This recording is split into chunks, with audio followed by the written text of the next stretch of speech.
الحمد لله وكفى وسلام على عباده الذين اصطفى أما بعد فقد قال الله تبارك وتعالى في القرآن المجيد والفرقان الحميد فأعوذ بالله من الشيطان الرجيم بسم الله الرحمن الرحيم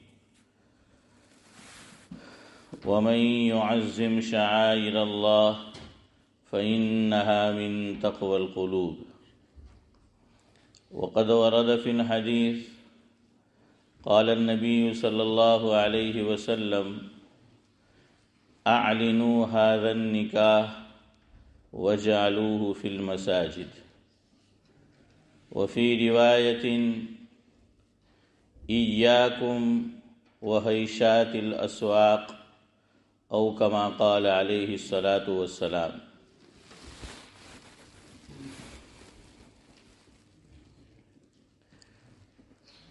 کیا کبھی ہم نے اس پر کیا غور ہے؟ کیا کبھی ہم نے اس پر کیا غور ہے کہ مسجد کے احکام دیگر جگہوں سے کچھ اور ہے؟ کہ مسجد کے احکام دیگر جگہوں سے کچھ اور ہے۔ دیا شریعت نے اس بات پر زور ہے، دیا شریعت نے اس بات پر زور ہے کہ کرنا نہیں مسجد میں شور ہے، مگر اس معاملے میں پائی جاتی کوتاہی ہے، مگر اس معاملے میں پائی جاتی کوتاہی ہے، یہ منظر دیکھ کر دل تو دکھتا ہی ہے۔ خدا ہم سب کی اس عمل سے حفاظت فرمائے، خدا ہم سب کی اس عمل سے حفاظت فرمائے، تاکہ فرشتے جا کر نہ ہماری شکایت فرمائے۔ آج ہی سے سب یہ وعدہ کیجئے، آج ہی سے سب یہ وعدہ کیجئے، اس پر عمل کریں گے، پختہ ارادہ کیجئے انشاءاللہ۔ جزاکم اللہ۔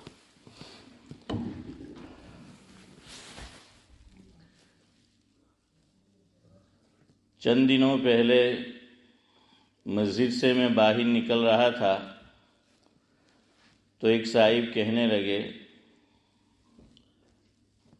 کہ نکاح کے بعد ہماری مسجد میں بہت شور ہوتا ہے، کہ نکاح کی مجلس ہو گئی تو مجلس نکاح ختم ہونے کے بعد اتنا شور ہوتا ہے، ان کے الفاظ یہ تھے کہ یوں لگتا ہے جیسے کوئی فش مارکیٹ ہو، یہ ان کے اپنے الفاظ تھے۔ تو وہ کہہ رہے تھے اور ان کی چاہ یہ تھی کہ میں کچھ باتیں اس تعلق سے آپ کی خدمت میں پیش کروں۔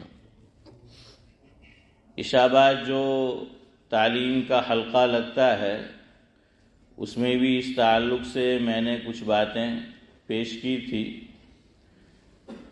تو میں نے یہ سوچا کہ جمعہ کے اندر بھی اس پر کچھ گفتگو ہو جائے۔ اللہ تبارک و تعالی مجھے اور آپ کو کہنے سننے سے زیادہ، میں سب سے زیادہ محتاج ہوں، ہم سب کو عمل کی توفیق نصیب فرمائے۔ گفتگو شروع کرنے سے پہلے فلسطین اور غزہ کے جو حالات ہے آپ سب اس سے واقف ہی ہے، بلکہ شاید مجھ سے زیادہ آپ واقف ہوں گے۔ جو ہمارے بس میں ہے ہمیں کرتے رہنا ہے، اس میں خاص طور سے دعا میں بڑی طاقت ہوتی ہے، لیکن ہم لوگ جلد باز واقع ہوئے ہیں۔ قرآن کریم نے بھی فرمایا ہے کہ انسان بڑا جلد باز ہے۔ تو دعا کے بعد فوری طور پر رزلٹ نہیں آتا تو ہم لوگ مایوس ہو جاتے ہیں۔ مایوسی کفر ہے۔ ہمیں اپنا کام کرنا ہے۔ اللہ تبارک و تعالی جہاں حاکم ہے وہیں حکیم بھی ہے، اور کہتے ہیں کہ فعل الحکیم لا یخلو عن الحکمہ، کہ حکیم کا کوئی فعل حکمت سے خالی نہیں ہوتا۔ انشاءاللہ العزیز اس میں کوئی نہ کوئی خیر نکلے گی۔ قرآن کریم کہتا ہے دوسرے پارے میں سورہ بقرہ میں کہ وَعَسَىٰ أَن تُحِبُّوا شَيْئًا، اور وَعَسَىٰ أَن تَكْرَهُوا شَيْئًا وَهُوَ خَيْرٌ لَكُمْ وَاللَّهُ يَعْلَمُ وَأَنْتُمْ لَا تَعْلَمُونَ۔ اللہ جانتے ہیں، ہم نہیں جانتے۔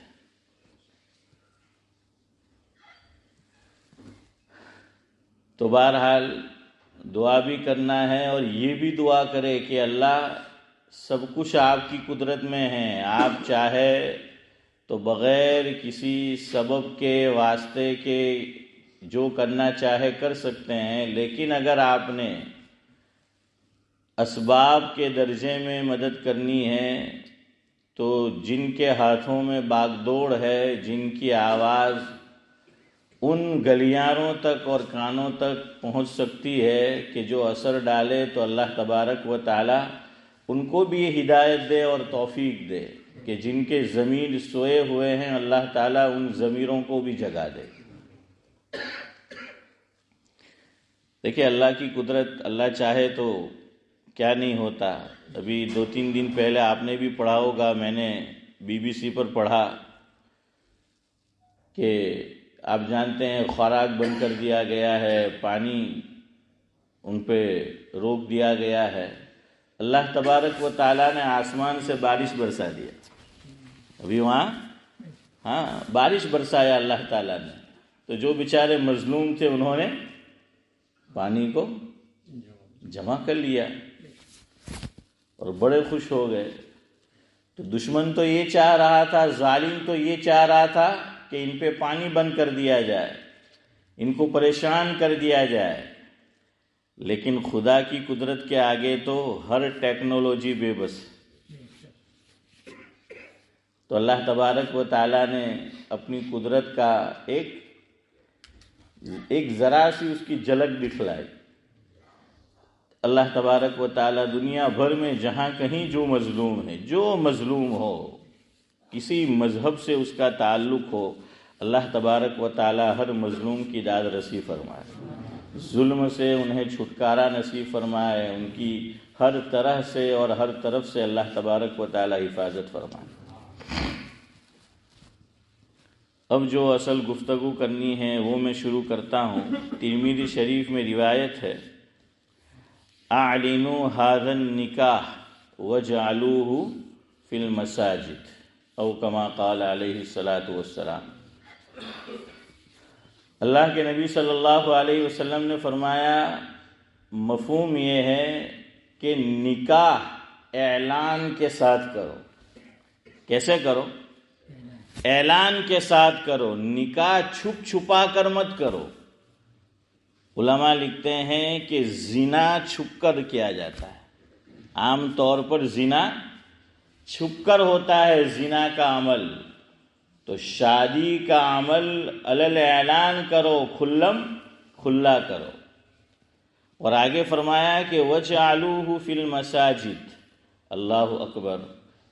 نبی کے کلام کے اندر کیسی وسعت ہوتی ہے، کیسی گہرائی اور گہرائی ہوتی ہے۔ فرمایا کہ نکاح کی مجلس مسجد میں منعقد کرو۔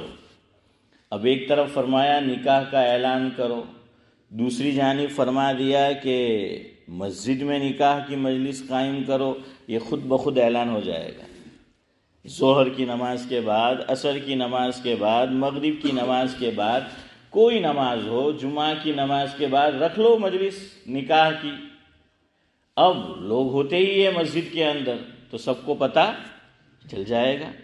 تو آسان صورت بتلا دی کہ نکاح اعلان کے ساتھ کرنا ہے، اور کرنا ہے تو مسجد میں قائم کر دو، مسجد میں قائم کرو گے آٹومیٹک اعلان ہو جائے گا۔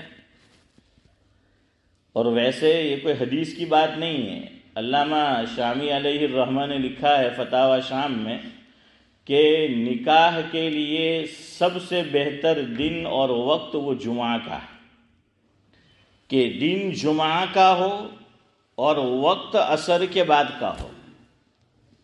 وقت کون سا ہو؟ عصر کے بعد کا ہو۔ اور آپ کو یہ بات معلوم ہے، شاید اس لیے ابن عابدین نے لکھا ہوگا کہ جمعہ کے دن ایک وقت تو مقبولیت کا جو ہوتا ہے، مقبول گھڑی، وہ ہم جانتے ہیں کہ خطیب جب بیٹھتا ہے دو خطبے کے درمیان تو وہ وقت مقبولیت کا ہوتا ہے۔ اور دوسرا احتمال یہ ہے، ویسے اس سلسلے میں کئی اقوال ہے، عصر کے بعد سے لے کر مغرب تک کا ہے۔ تو ابن عابدین نے اسی لیے لکھا ہوگا کہ بھائی نکاح ہوگا تو چونکہ ایک تو جمعہ کا دن خود بابرکت دن ہے، اور دوسری بات کہ جو ایک مقبول گھڑی ہے تو وہ بھی احتمال یہ بیان کیا گیا کہ عصر کے بعد سے لے کر مغرب تک کا ہے، تو اب اس میں دعا ہوگی تو وہ دعا کیا ہو جائے گی؟ مقبول ہو جائے گی، اللہ کے یہاں منظور ہو جائے گی۔ تو اس لیے بھائی کوشش کرو کہ ہم سب، ہماری فیملی کے اندر جب بھی نکاح کا موقع آئے گا تو نکاح کہاں کریں گے؟ مسجد کے اندر۔ ہاں، ہوٹل میں، کسی اور جگہ، مکان پر جائز ہے، لیکن بہتر یہ ہے، مستحب یہ ہے، اور خود حضور نے، ابھی میں نے ارشاد آپ کو سنایا کہ فرمایا کہ کہاں کرو؟ مسجد کے اندر۔ اور یہی ہمارے اسلاف کا طریقہ کار چلا آ رہا ہے۔ کیا ان کو معلوم نہیں تھا کہ مکان پہ نکاح ہو سکتا ہے، ہوٹل میں ہو سکتا ہے؟ لیکن نہیں، انہوں نے ہمیشہ مسجد کا اہتمام کیا۔ تو اس لیے مجھے اور آپ کو بھی ہمیشہ مسجد کے اندر ہی نکاح منعقد کرنے اور کرانے کا اہتمام کرنا چاہیے کہ وہ برکتیں حاصل ہوگی۔ نکاح ایک عبادت ہے اور مسجد جائے عبادت ہے۔ نکاح کیا ہے؟ ایک عبادت ہے، اور کیسی عبادت؟ جو جنت سے چلی ہے اور جنت تک جائے گی۔ حضرت آدم علیہ السلام دنیا میں تشریف بعد میں لائے ہیں، نکاح پہلے ہو چکا ہے جنت میں۔ اب جانتے ہیں نا، نکاح ہو چکا تھا، تبھی تو قرآن کہتا ہے پہلے پارے میں کہ دونوں سے فرما دیا گیا تھا کہ وَلَا تَقْرَبَا هَٰذِهِ الشَّجَرَةَ فَتَكُونَا مِنَ الظَّالِمِينَ۔ بہرحال جو ہونا تھا ہوا، ہم سب جانتے ہیں۔ اس لیے نکاح عبادت ہے، کوشش کرو کہ مسجد جو جائے عبادت ہے تو نکاح کا انعقاد مسجد ہی میں ہونا چاہیے، اور اس کے لیے بہترین وقت نماز کے بعد رکھ لو۔ نماز کے بعد رکھو گے تو آٹومیٹک سب کو پتہ چل جائے گا، اعلان یہ ہو جائے گا۔ شیخ الاسلام حضرت مولانا مفتی محمد تقی عثمانی صاحب دامت برکاتہم العالیہ کے خطبات بنام اصلاحی خطبات چھپ چکے ہیں 20 سے زائد جلدوں میں۔ اس میں والیوم نمبر 11ویں جلد میں حضرت کا ایک بیان ہے نکاح کے عنوان پر۔ میں نے شروع میں جو 2 روایت پڑھی، پوری تو نہیں ہے، جو دوسری روایت میں نے پڑھی اس کا آخری ٹکڑا ہے، آخری جزء ہے۔ حضرت نے نکاح کی مجلس میں ایک تو یہ روایت پڑھی، اس میں اعلنوا ھذا النکاح وجعلوہ فی المساجد، اور دوسرے ابو داؤد شریف میں کتاب الصلاۃ میں یہ روایت آئی ہے، اس کا یہ جز اور ٹکڑا ہے اخیر میں کہ وَإِيَّاكُمْ وَحَيْشَاتِ الْأَسْوَاقِ او کما قال علیہ الصلاۃ والسلام۔ اس کا ترجمہ کیا ہے؟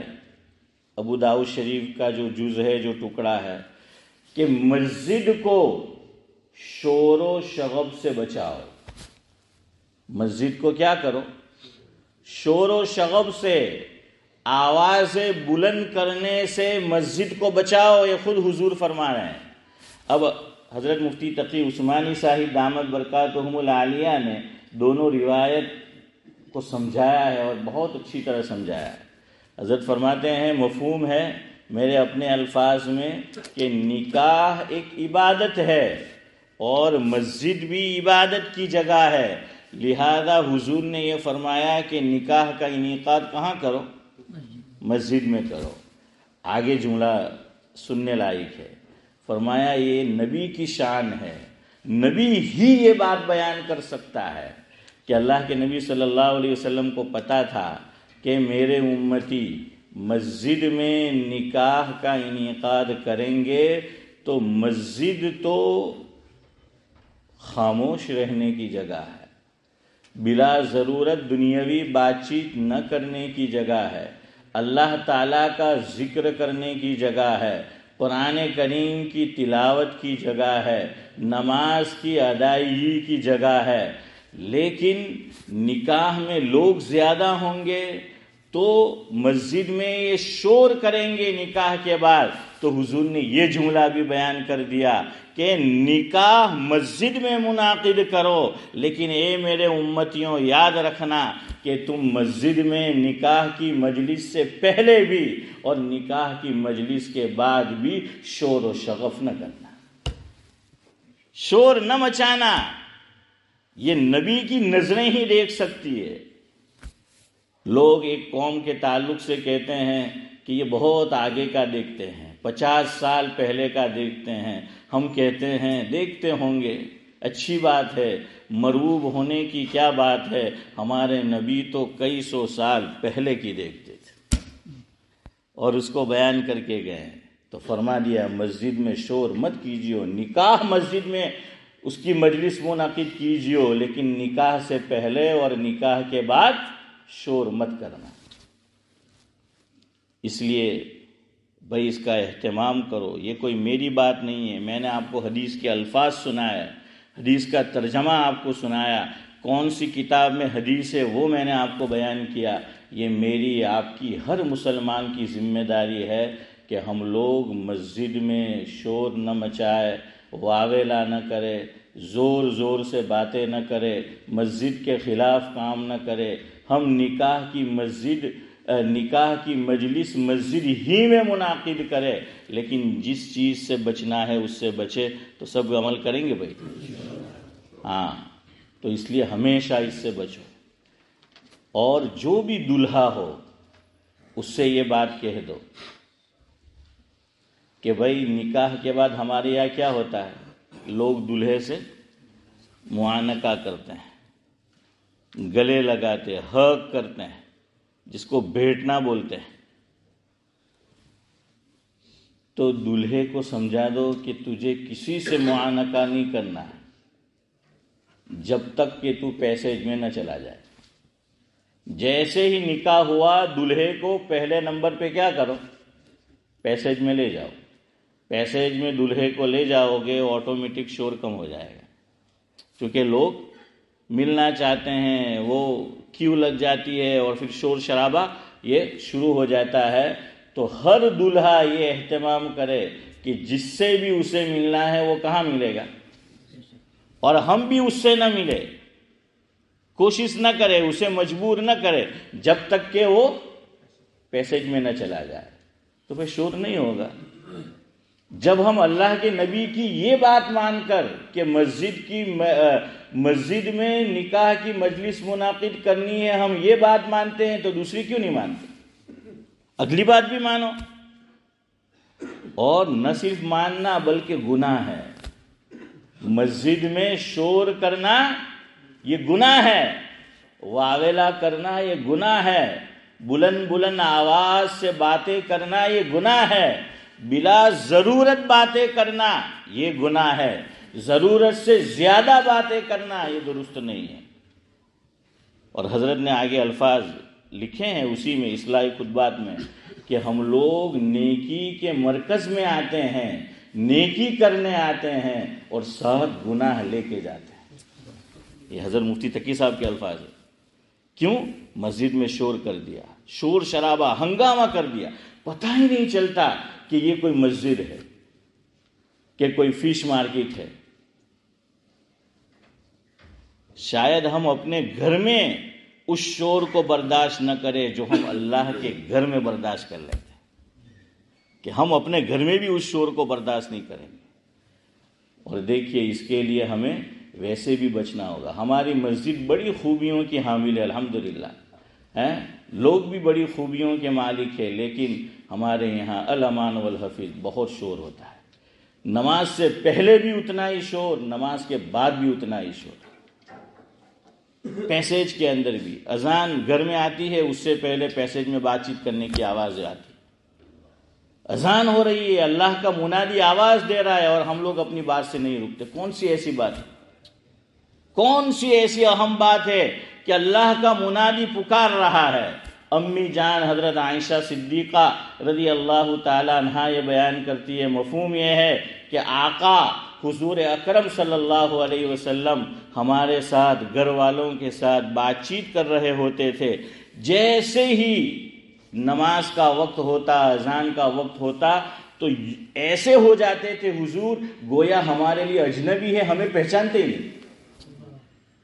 یہ امی جان فرما رہی ہے، اور میرے اور آپ کے نبی کا اور آقا کا عمل ہے کہ جانتے ہی نہیں کہ ہم کون ہیں، حالانکہ ہم سے بات کر رہے ہوتے تھے۔ اپنی عادت اذان تھتی ہو کوئی نو مانا اللہ کہنا تمہیں کیا رائے وا، یا جان پہچان والا ہے تو ابھی بات چیت جو ہے وہ شروع ہو جاتی ہے۔ پھر کون سا ایسا اہم کام ہے؟ اور جو حضرات اذان دیتے ہیں وہ تو اہتمام کرو کہ آگے بیٹھے، اذان دینے والے خود جو ہیں وہ غائب ہوتے ہیں اور آخری وقت میں آتے ہیں، تو لوگوں پہ کیا اثر پڑے گا؟ جب آپ کو اذان دینا ہے، آپ اتنا اہم کام کر رہے ہیں، آپ منادی ہے، آپ لوگوں کے لیے اسوا بنیں گے، اور اذان پڑھنے والا جس کو اسوا ہونا چاہیے کہ لوگ اس کا فالو کریں، وہی جو بھی ہو اور جہاں بھی ہو، جون سی مسجد میں ہو، وہی وہ کام کرے گا تو دوسرے کیسے کریں گے؟ مسجد کا امام ہی پیسیج میں کھڑا رہ کر بات چیت کرتا رہے گا تو لوگوں پہ کیا اثر پڑے گا؟ تو جیسے اذان امام کا ایک مرتبہ ہے، شریعت میں مؤذن کا بھی مرتبہ ہے۔ ہم کیوں اذان پڑھتے ہیں؟ فضیلت سے واقف ہیں ہم، اس لیے اذان پڑھتے ہیں۔ تو ہماری یہ بھی رسپانسبلٹی ہے کہ جس نے اذان پڑھی وہ بڑے مرتبے والا ہو گیا، اب اسے چاہیے کہ بلا ضرورت ادھر ادھر گھما نہ کرے، بات چیت نہ کرے، آ کے مسجد کے اندر جو ہے وہ بیٹھ جائے۔ تو حضور کا عمل ہمارے لیے اسوا ہے کہ وہ پہچانتے نہیں تھے کہ ہم لوگ جو ہیں وہ کون ہیں۔ اور دوسری بات، جتنا وقت آپ مسجد میں بیٹھیں گے نماز کے انتظار میں ہوگے، نیکی کا میٹر گھومتا رہے گا، لیکن ہم لوگ تو وہ انتظار میں جو ہیں وہ نہیں ہوتے ہیں پھر۔ تو اس لیے جو بھی اذان پڑھے، میری سب سے دست بستہ ہاتھ جوڑ کر میں آپ سے ریکویسٹ کرتا ہوں کہ اس عمل کو ختم کرے۔ یہ میری بات نہیں ہے، اگر آپ نے اس پہ عمل کیا آپ نے میرے اور آپ کے آقا نبی کی بات پہ عمل کیا، یاد رکھنا۔ اور اگر آپ نے اس کو ٹھکرایا، آپ نے میری بات کو نہیں ٹھکرایا، آپ نے اپنے نبی کی بات کو ٹھکرایا، یاد رکھ لینا۔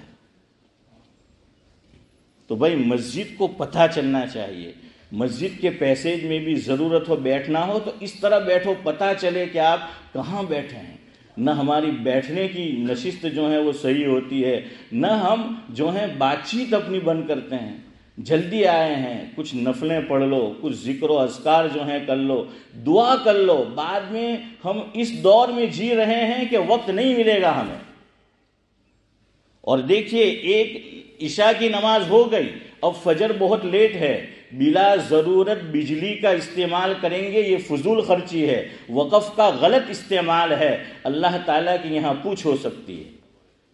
مسجد کوئی بیٹھ کر بات چیت کرنے کی جگہ نہیں ہے، مسجد کے اندر کوئی شور واویلا مچانے کی جگہ نہیں ہے، یہ اللہ کا گھر ہے، اللہ نے اس کی نسبت اپنی جانب کی ہے۔ اللہ تبارک و تعالی جو کچھ کہا سنا گیا ہم تمام کو اس پر عمل کی توفیق نصیب فرمائے۔ سبحان اللہ و بحمدہ، سبحانک اللہ۔